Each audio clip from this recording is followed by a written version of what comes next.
3 ದಿನದಿಂದ weather complete change ಇದೆ ಅಂತೆ ಊರಲ್ಲಿ. ಅಲ್ಲ ಈ ವಾತಾವರಣ ಹೇಗಿದೆ ಅಂತ ಹೇಳಂಗಿಲ್ಲ. ಅಲ್ಲ ರೆಕ್ಕೆ ಏನು ಜಾಸ್ತಿ ಅಗಲ ಆಯ್ತಾ ಇಲ್ಲ ರೆಕ್ಕೆ ಏನು ಮುಚ್ಕೊಂಡ್ಬಿಡೈತಾ? ಮುರಿದೋಗಿದೆ. ಮುರಿದೋಗಿದ್ಯಾ? ಕ್ವಶನ್ ಕೇಳ್ತಾರೆ. ಫಸ್ಟ್ 2 ರೆಕ್ಕೆ ಚೆನ್ನಾಗಿತ್ತಾ? ಹೇಳಂಗಿಲ್ಲ. ಸ್ಪೆಸಿಫಿಕ್ ಆಗಿ ನಮ್ಮ ಹೆಸರು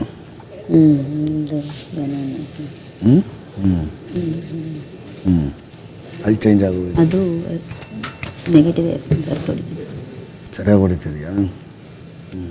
ಬಟ್ ಚೆನ್ನಾಗಿ ಎಕ್ಸ್ಪೆಕ್ಟ್ ಮಾಡ್ತಿದಾರಲ್ಲಕ್ಕ, ಏನು ತುಂಬ ಎಕ್ಸ್ಪೆಕ್ಟ್ ಮಾಡ್ತಿದಾರಲ್ಲ. ಇವು ನಮ್ಮ ಒಂದೇ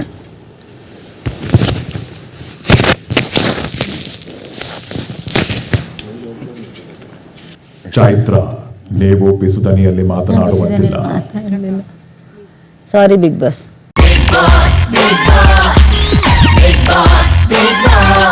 ಕ್ಷಣ ಕ್ಷಣದ ಸುದ್ದಿಗಳಿಗಾಗಿ ಫ್ರೀಡಂ ಟಿವಿ ಸಬ್ಸ್ಕ್ರೈಬ್ ಮಾಡಿ, ಲೈಕ್ ಮಾಡಿ ಹಾಗೂ ಫಾಲೋ ಮಾಡಿ. ಹೊಸ ಸುದ್ದಿಗಳ ನೋಟಿಫಿಕೇಶನ್ಗಾಗಿ ಬೆಲ್ ಐಕಾನ್ ಮೇಲೆ ಕ್ಲಿಕ್ ಮಾಡಿ.